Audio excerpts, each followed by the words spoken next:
Stella by Starlight in 4 ways. First way, right hand shells, left hand roots, and we're going to be using the real book chords except for bar 14, where we substitute the minor 2-5 of D minor with a major 2-5 of F. Notice how in the 2-5 progressions, the 7th in the 2 moves down a half a step and becomes the 3rd of the 5, as we can hear in the 1st and 2nd bars at the top of the shell. Here it is. That's the 7. It moves down a half step to the 3rd of the A7, 2-5. And now we're going to a B form 2-5. This time the 7 is at the bottom, right here.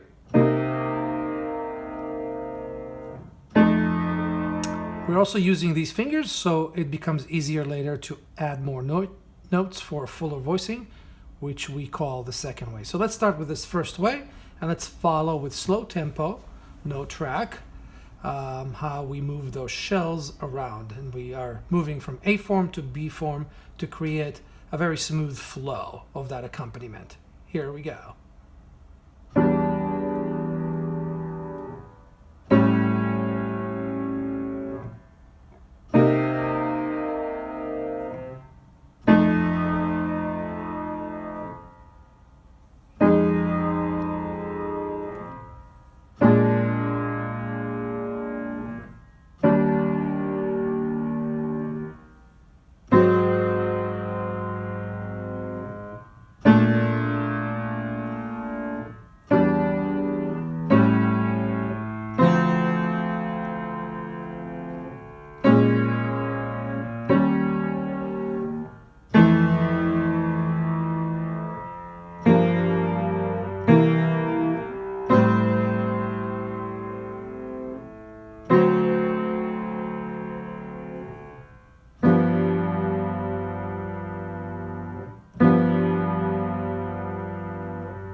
Let's try this now, same thing, and with a track this time around that has the melody in it. So we'll hear how the melody sounds with this accompaniment.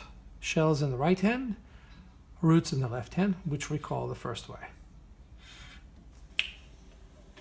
1, 2, 1, 2, 3, 4.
So that was the first way. The second way, as you will see, is just a combination of what we've done in the first way, which is the shells in those fingers, and we're adding voicing with these 2 fingers, the index and the pinky, or 2 and 5 as they're numbered in piano.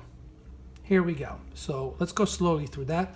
And notice how I'm shifting and placing the shell first as I want to move from chord to chord, especially if the chord is not close by. For example, here it's pretty close, so I don't have to move a lot. I still have to place it on the shell. But look here. Here's the shell from before, here's the voicing. So follow that as we go through the tune. Slowly again, no track, and then we'll try it again with a track. Here we go.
Here I'm going to use just like that because of the melody. You'll hear later.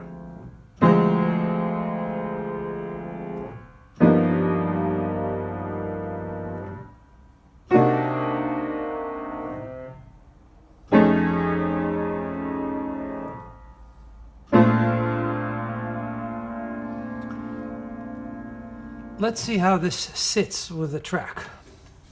2, 1, 2. A 1, 2, 3, 4.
That's that. Now we're moving to the third way, which essentially is the same as the second way and is in the same range. However, there are 4 chords that I play differently. So we learned that when we play the half diminished, when we play it rootless like that, it almost sounds like a different chord, like a minor with a major 7. So we play a different position, which is that. It has the root, the 7, of course, flat 5, and we had the 11 here, which happens to be the melody note. So the melody note itself is an extension, so that harmonizes well. That's the first chord that we change. The second chord is in bar 9, it's the E flat major 7. Instead of playing it with the major 7, like this, which also tends to sound like a root position minor chord, we just move that 7 to the 6. And then it creates a nice tension here between the 6th and the 5th. And also we have if we omit the 5th, we get fourths. And that's a very effective 3-note voicing that used a lot in modern jazz piano. Okay? So those are the important chords. I also happen to change in bar 9 from the B form of B flat major 7, I change it to second inversion of the major 7 chord. Second inversion. So if this is the first inversion, meaning if this is the root position, this is the first inversion, and this is the second inversion, which kind of looks like G minor 7, which is the relative minor of B flat major 7. The nice thing about that one is it gets really nicely to the E half diminished in the following bar. So that's that. Okay? The other chord is the F major 7 in bar 13. Instead of playing it like this, with the shell 9 and 5th, I can use it like that, sounds nice. But I can also use it without the major 7th, which is a slightly more modern way of voicing it. Keith Jarrett uses it a lot.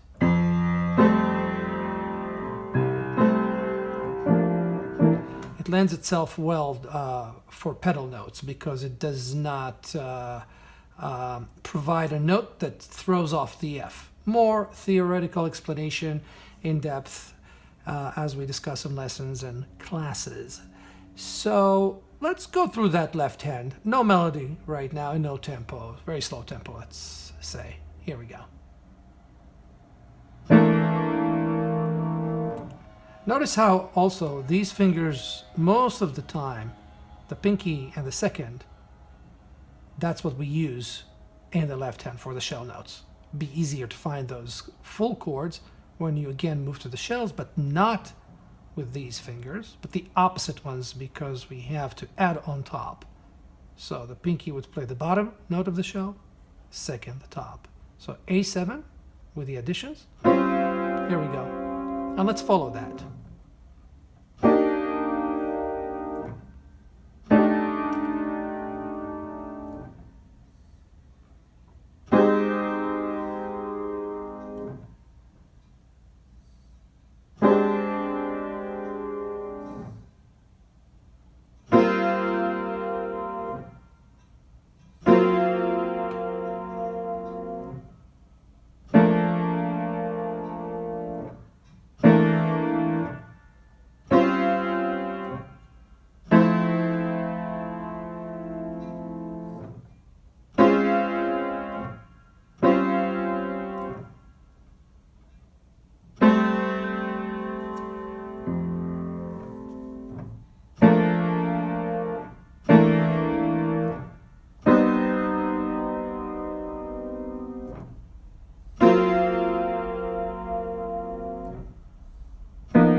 Okay, so we can now try playing this with a track. This time I won't have the melody. So I'm going to probably take here the iReal Book Pro track, a little bit slower tempo, and I'll play the melody in the right hand and exactly the same voicing as we've went through just now. Here we go.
Okay.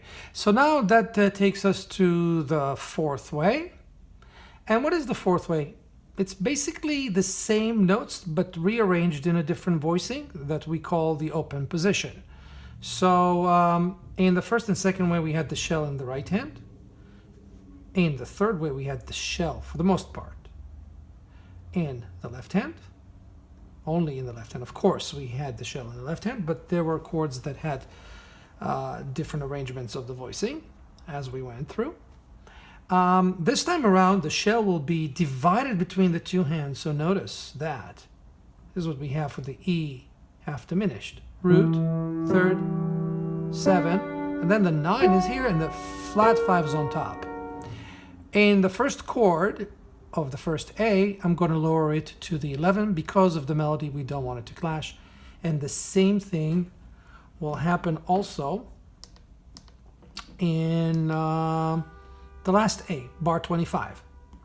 Okay, so I'm also preparing the track here so we can play with that later. We're going to use the track with the melody again for this one. But let's go through that slowly first.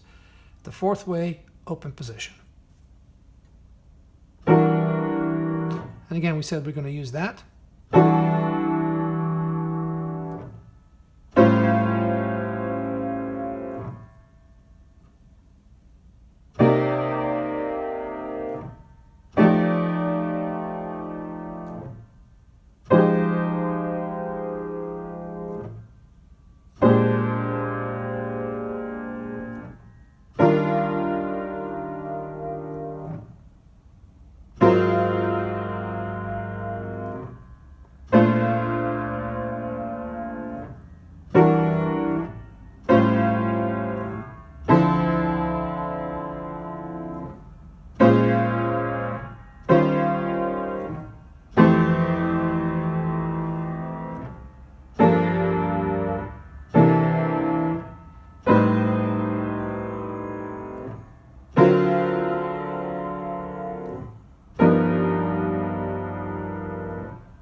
This is a very effective way to use in ensembles. Garland used it a lot.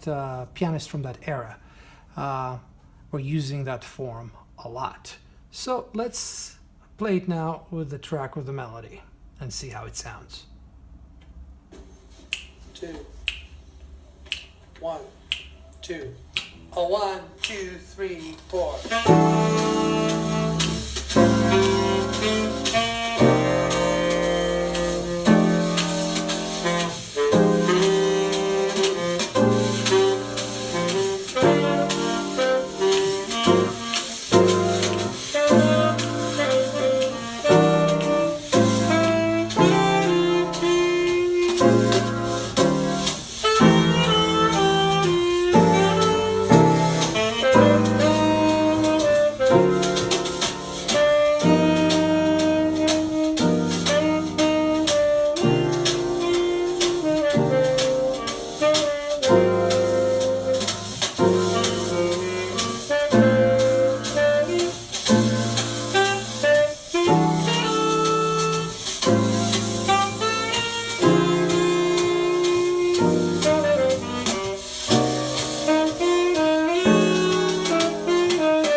It's a very good method for comping in ensembles. So that wraps up the video. For questions about more specific techniques on how to master this easily and effortlessly as taught in my lessons and classes, you're welcome to post in the comments section of this video or contact me through the link provided below. Enjoy!